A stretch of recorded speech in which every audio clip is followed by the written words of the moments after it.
Louange au Créateur de l'univers, salutations de paix, de vie, de force et de santé à tous et à toutes.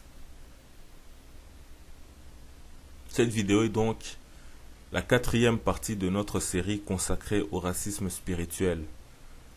Dans les vidéos précédentes, on a parlé du racisme actuel et dans l'époque des philosophes dits des Lumières, puis on est allé au Moyen-Âge. On a vu des exemples de racisme dans le judaïsme, l'islam et le christianisme. Bien que ces trois religions se présentent comme étant universelles et de ce fait aspirent à convertir l'humanité tout entière, mais les hommes, parmi ceux qui font le plus autorité dans ces trois religions, par leur influence à travers l'histoire, ont déshumanisé l'homme noir, ils ont sorti le peuple originel de l'humanité, nous classant parmi les animaux. De ce fait, ont encouragé l'oppression du peuple de Dieu, sa mise en esclavage et par là tout type d'exaction et d'injustice occasionnant des souffrances inimaginables sur les Noirs, et ce sans pitié, comme c'est le cas avec les animaux, les bêtes sur les marchés et dans les abattoirs. Voilà donc ce qui arrive lorsqu'on déshumanise une race. Et c'est là une preuve que ces gens ne sont nullement à l'origine de ces trois religions dont les textes sacrés sont exempts de racisme. En effet, comme on l'a dit, ces trois religions viennent toutes du peuple originel. Et si le peuple originel se souvenait de son histoire, il reconnaîtrait ces livres contenant des révélations comme une mère reconnaît ses propres enfants. Mais le peuple originel a oublié et aujourd'hui il est humilié. Car Dieu aussi l'a oublié, lui son peuple, qui n'a plus la connaissance. Mais tout cela a été prophétisé il y a bien longtemps. Osée chapitre 4 verset 6, il est dit « Mon peuple est détruit parce qu'il lui manque la connaissance. Puisque tu as rejeté la connaissance, je te rejetterai et tu seras dépouillé de mon sacerdoce.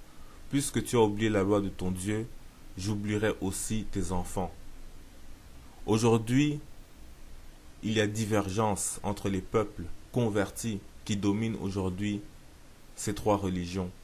Pourtant, ces trois religions sont issues d'une même tradition. Et lorsque le peuple originel se réveillera, il se réappropriera ces trois religions qui ne formeront plus qu'une seule comme autrefois et les usurpateurs seront confus. Mais il ne sera pas question que de ces trois religions, mais aussi d'autres des quatre coins du monde, toutes issues du peuple originel, et toute l'humanité se mettra d'accord à ce sujet, et l'Éternel répandra de son esprit sur son peuple, et son peuple le connaîtra à nouveau, et on saura ce qu'il y a de vrai ou de faux dans toutes ces religions que les mauvais esprits ont infiltrées, et ils en seront expulsés. Joël chapitre 2 versets 28 à 32. Après cela, je répandrai mon esprit sur toute chair. Vos fils et vos filles prophétiseront, vos vieillards auront des songes et vos jeunes gens des visions. Même sur les serviteurs et sur les servantes, dans ces jours-là, je répandrai de mon esprit.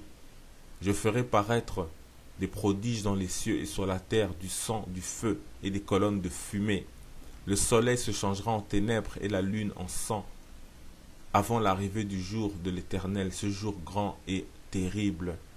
Alors quiconque invoquera le nom de l'Éternel sera sauvé. Le salut sera sur la montagne de Sion et à Jérusalem, comme a dit l'Éternel, et parmi les réchappés que l'Éternel appellera. Fin de citation.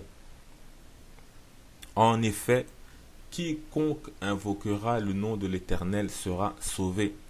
Ce qui veut dire que ce seront ceux de son peuple qui vont prophétiser.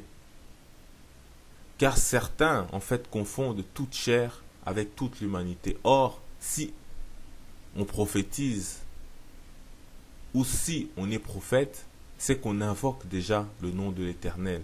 Du coup, on est déjà sauvé. Ainsi, le quiconque ne s'adresse pas à ceux qui prophétisent, mais aux autres, ceux qui vont entendre ceux qui prophétisent. Ainsi, quiconque invoquera concerne les nations, car le salut sera sur Sion, pas le Sion d'aujourd'hui, avec les sionistes d'aujourd'hui, mais le véritable sillon dans la terre de Dieu. En attendant ce jour où par l'Esprit on saura distinguer le vrai et le faux dans toutes les religions qui ont été corrompues, on nous dit dans 1 Thessaloniciens chapitre 5 versets 19 à 21, n'éteignez pas l'esprit, ne méprisez pas les prophéties, mais examinez toutes choses, examinez toutes choses, examinez toutes choses, retenez ce qui est bon. Le Créateur a envoyé ses messagers et prophètes du peuple originel sur toute la terre. Et sur toute la terre, il y a des restes de ces révélations et de ces enseignements. Seulement, il y a eu des ajouts, des retraits, des modifications, des compléments, des dissimulations, des faux docteurs, etc.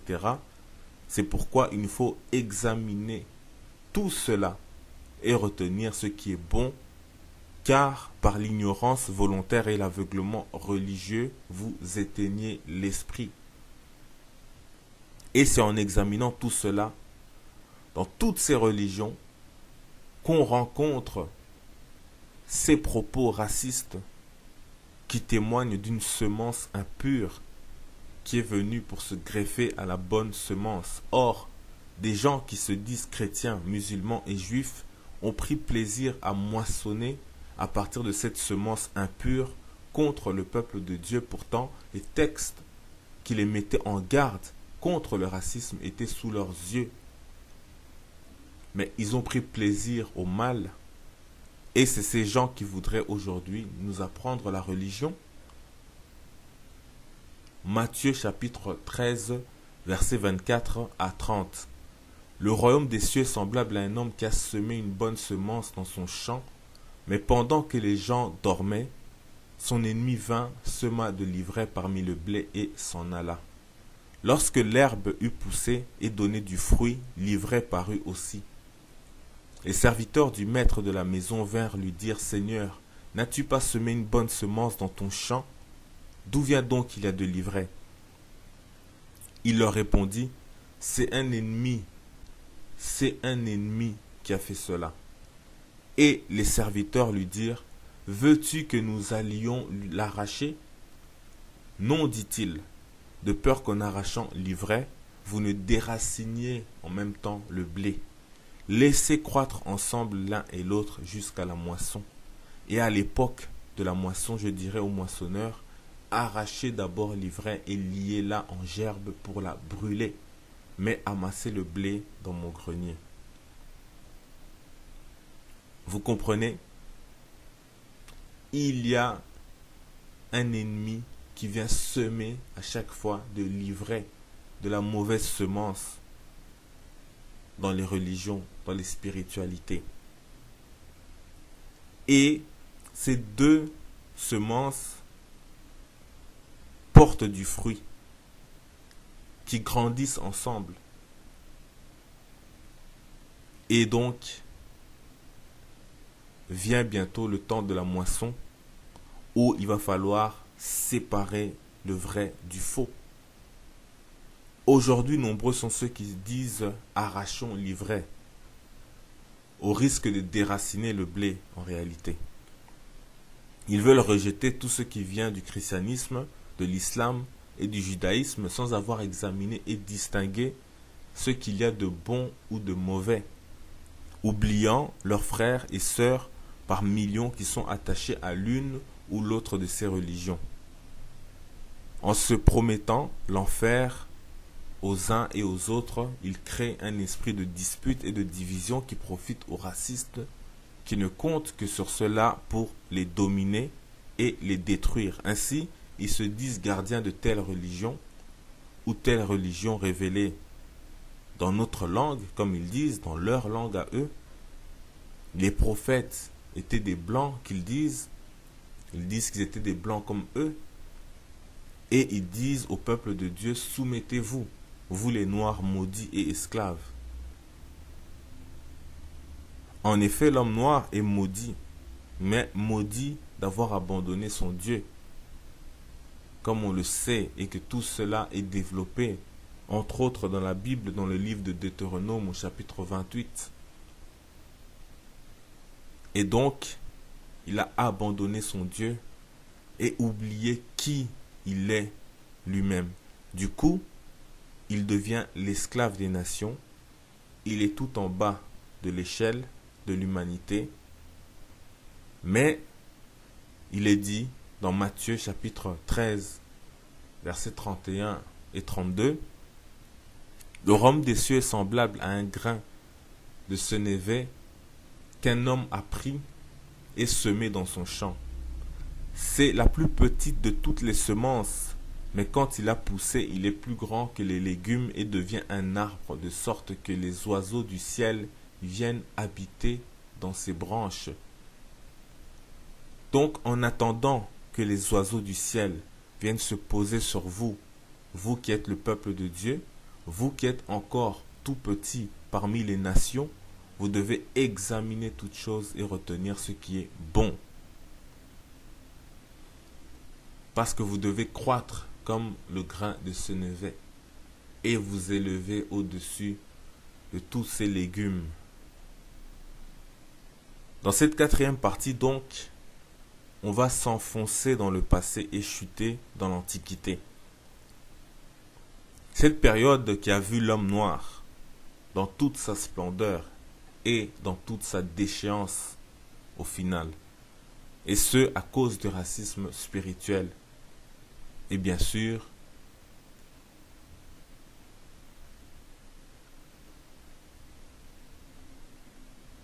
qui va avec, de pair en fait, avec l'abandon ou l'oubli du peuple de Dieu, de son Dieu.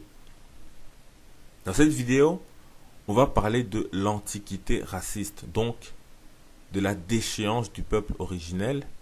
Et dans une autre vidéo, ou d'autres vidéos si Dieu veut, on parlera de sa splendeur, du fait non pas de sa civilisation, car ça, on l'a déjà un peu vu avec l'Égypte antique, Nimrod, etc., mais du fait de sa race et de sa couleur de peau vénérée aux quatre coins du monde, symbole de beauté, de justice, de piété, etc.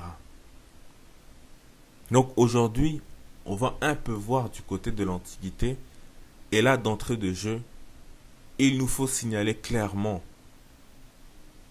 que au plus, en fait, on recule dans le passé, au moins on a de chances de trouver des théories racistes envers les Noirs dans les différentes contrées. Pour la simple et bonne raison que l'homme noir est le père de la civilisation et qu'il a été le premier à être puissant sur toute la terre. Pour faire le rappel, on va lire dans Genèse chapitre 10, versets 8 à 12. Couche engendra aussi Nimrod. C'est lui qui commença à être puissant sur la terre. C'est lui qui commença à être puissant sur la terre. Il fut un vaillant chasseur devant l'Éternel, c'est pourquoi l'on dit comme Nimrod, vaillant chasseur devant l'Éternel. Il régna d'abord sur Babel et Érec, Akkad et Calné, au pays de Shinéar. De ce pays-là sortit Assur, il bâtit Ninive, Rehoboth, Ir, Kalash et Resen. Entre Ninive et Kalash, c'est la grande ville. Vous avez certainement reconnu des noms comme Akkad, Ninive et Babel qu'on assimile à Babylone et qui étaient dans l'Antiquité comptées parmi les villes les plus remarquables et les plus puissantes. Or, ce Nimrod qui est le conquérant fondateur de ces villes était un homme noir. Et pour cela, il suffit de voir la signification du nom de son père, Couche. Comme vous le voyez, Couche à l'écran veut dire noir et est souvent traduit par Éthiopie, donc peau brûlée par le soleil. Couche est aussi le fils de Cham, dont on dit que Noé l'avait maudit et qu'il était devenu soi-disant noir. Et cela avait été une justification de l'esclavage par les puissances racistes. Et tout cela, on l'a vu dans les précédentes vidéos que vous pouvez aller voir ou revoir. Ainsi théorisé, le racisme, qui est une idéologie de hiérarchisation des races en supérieurs et inférieurs par des blancs contre les noirs, à de nombreux endroits sur Terre, dans les temps les plus reculés, aurait été aussi stupide et impossible en fait qu'un accusé qui donnerait une condamnation au juge dans un tribunal. Il n'a pas ce pouvoir-là. Et donc les Blancs n'avaient pas ce pouvoir sur les Noirs dans les temps reculés. En tout cas, dans la plupart des endroits. Ce pouvoir est arrivé plus tard lorsque l'homme noir a continué en fait son déclin. Cependant, dans la pratique, à certains endroits, c'était déjà le début de la fin pour le peuple originel. Par exemple, au Moyen-Orient, dominé par l'Empire romain au 5e siècle et probablement avant, circulait un livre apocryphe, donc caché, ou qui n'a pas été retenu dans les canons bibliques, etc. Ce livre du nom de la caverne des trésors, qui entre autres raconte soi-disant l'histoire de Adam, Noé, etc. Et ce livre dit dans sa version géorgienne, quand Noé se réveilla, il le maudit et dit, sois maudit Cham, et puisses-tu être l'esclave de tes frères. Et il devint un esclave, lui et sa lignée nommée Égyptien, Abyssinien et Indien. Cham perdit tout sens de la décence, il devint noir et fut appelé impudique le reste de ses jours et pour toujours. Fin de citation. Donc ici, on nous fait croire bien évidemment que Noé a maudit son fils Cham et que Cham est devenu noir. Et là, on est dans un livre qui a ses sources au début de l'ère chrétienne. On nous dit 5e siècle, mais on dit que ce livre était connu même avant. Un peu avant. Et ce qui est intéressant aussi de retenir ici, c'est que quand il parle de la lignée des peuples noirs de Cham, il cite non seulement les Égyptiens et les Abyssiniens, mais aussi les Indiens. Et ça, on va y revenir dans la suite ou dans une autre partie. Cham, parce qu'aujourd'hui, en fait, on conteste maintenant que les Indiens faisaient partie des Noirs. Mais, comme on le verra progressivement dans l'Antiquité, ce n'était pas le cas. C'était une évidence que les Indiens étaient des Noirs. Mais aujourd'hui, on expliquera aussi pourquoi on veut les diviser, les séparer des Noirs. Et d'ailleurs, il y a beaucoup d'actes racistes maintenant en Inde contre les Noirs africains, entre autres, alors que déjà les Noirs indiens eux-mêmes ont subi cela et subissent encore, mais dans les contrées reculées. Ainsi, on tient à signaler aussi qu'il se peut que, comme beaucoup de textes anciens, que des racistes ont ajouté ce passage pour légitimer leur idéologie. Mais pris comme ça, ce texte serait l'un des plus anciens à considérer les Noirs comme une race d'esclaves impudiques, etc. Or, l'esclave, c'est, dans la hiérarchisation, la classe la plus inférieure, la classe qui est assujettie aux autres. Donc, c'est bien le racisme. On est dans les fondements du racisme. En tout cas, même si ce n'était pas très élaboré, mais ça, vous savez, dans la propagande, ce qui est le plus court et le meilleur et le plus simple à comprendre. Il n'y a pas besoin de faire toute une théorie complexe pour que les gens, ça leur saute aux yeux que le noir et l'esclave le maudit. Et hélas, c'est un texte religieux et chrétien encore une fois. Mais pourtant, on doit souligner qu'avant cela, saint Augustin qui a vécu au 4e et 5e siècle, qui est un des pères de l'Église les plus connus, n'a ni parlé de malédiction sur Cham, ni sur ses autres fils, et encore moins de noirceur. Il a juste parlé de Canaan conformément à la Bible dans son livre La Cité de Dieu. Mais c'est aussi le cas des plus anciens exégètes bibliques et du prétendu juif romain Flavius Joseph. Donc ce qui montre que le racisme théorique ouvert n'est venu que progressivement et d'abord en des endroits ou milieux isolés. Cependant, pour tous ces auteurs, comme pour d'autres dans le judaïsme et dans l'islam, il y a des éléments qui donnent l'impression qu'on a ajouté et attribuer à ces gens des propos longtemps après leur mort, et on en reparlera si Dieu veut. Mais ces propos peuvent être aussi l'œuvre de ces mêmes auteurs. Mais ça, c'est très difficile à vérifier. Voici maintenant une parole de Diodore de Sicile. Lui, il a vécu il y a 2000 ans, et ça se trouve dans son livre 3 au chapitre 8. On nous dit: il existe encore beaucoup d'autres tribus éthiopiennes dont les unes habitent les deux rives du Nil et les îles formées par ce fleuve, les autres occupent les confins de l'Arabie et d'autres vivent dans l'intérieur de la Libye. Presque tous ces Éthiopiens, et surtout ceux qui sont établis sur les rives du Nil, ont la peau noire, le nez épaté et les cheveux crépus. Leurs mœurs sont très sauvages et féroces, comme celles des bêtes, auxquelles ils ressemblent, non pas tant par leur caractère, donc probablement ils parlent de caractère physique, que par leur habitude. Leur corps est sale et leurs ongles très longs comme ceux des animaux. Ils sont étrangers aux sentiments humains. Aux sentiments humains. Quand ils parlent, ils ne font entendre qu'un son de voix aiguë. Enfin, ils ne cherchent point à se civiliser comme les autres nations. Leurs mœurs diffèrent entièrement des nôtres. Fin de citation. Il faut préciser que Diodore de Sicile parle non pas de tous les Noirs, mais de certains seulement, car on le verra prochainement, il fait largement l'éloge d'autres Éthiopiens dans ce même livre 3.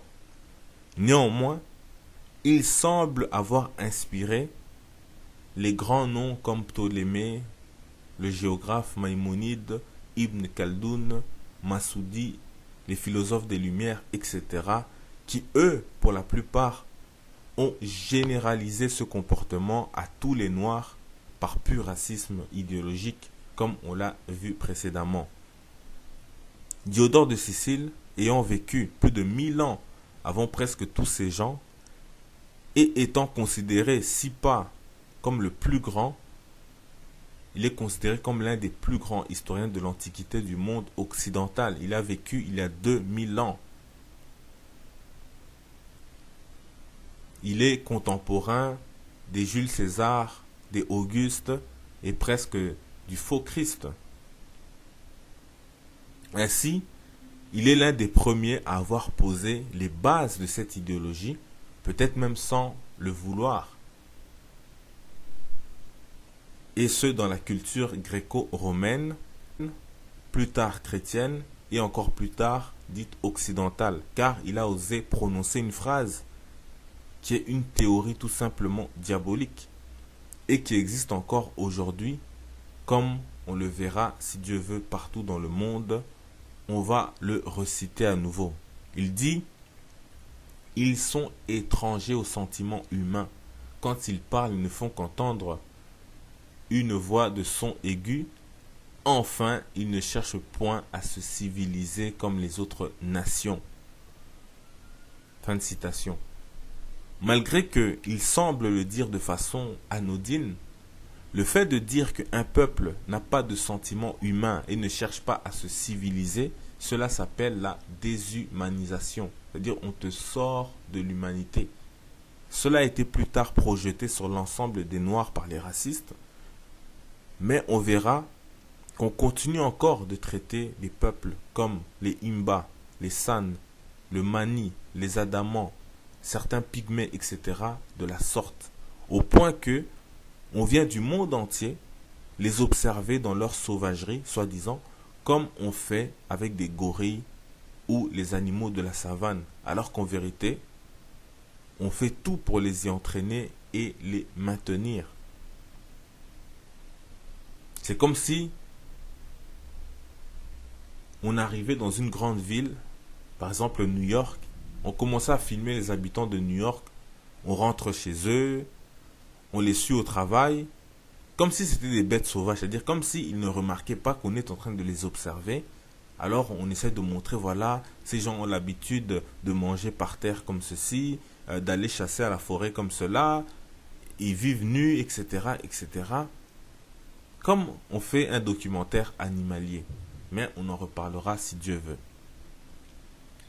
Même si il y aurait certaines choses en fait à ajouter sur l'Antiquité occidentale, comme les théories de l'influence des climats sur les mœurs des peuples, déjà dans la Grèce antique, etc., on dira que globalement en Occident et au Proche-Orient, il n'y avait pas de racisme idéologique ouvert et théorisé à cause, comme entre autres on l'a dit, de la puissance historique des Noirs dans ces régions. Ces Noirs qui ont, comme on le verra si Dieu veut, accueilli les plus grands noms de la Grèce antique comme Solon, Thalès, Pythagore, Platon, Aristote, etc., qui sont allés étudier en Afrique, comme aujourd'hui les Africains et autres vont en Occident. Il y avait donc plus un sentiment d'admiration que de racisme vis-à-vis des Noirs, et ce sentiment va tout simplement baisser progressivement jusqu'à nos jours sans jamais avoir totalement disparu. Donc, dans la seconde partie sur l'Antiquité, on va quitter l'Occident pour aller du côté de l'Orient et plus particulièrement en Inde. Cette vidéo s'achève. Paix, vie, force et santé en salutation.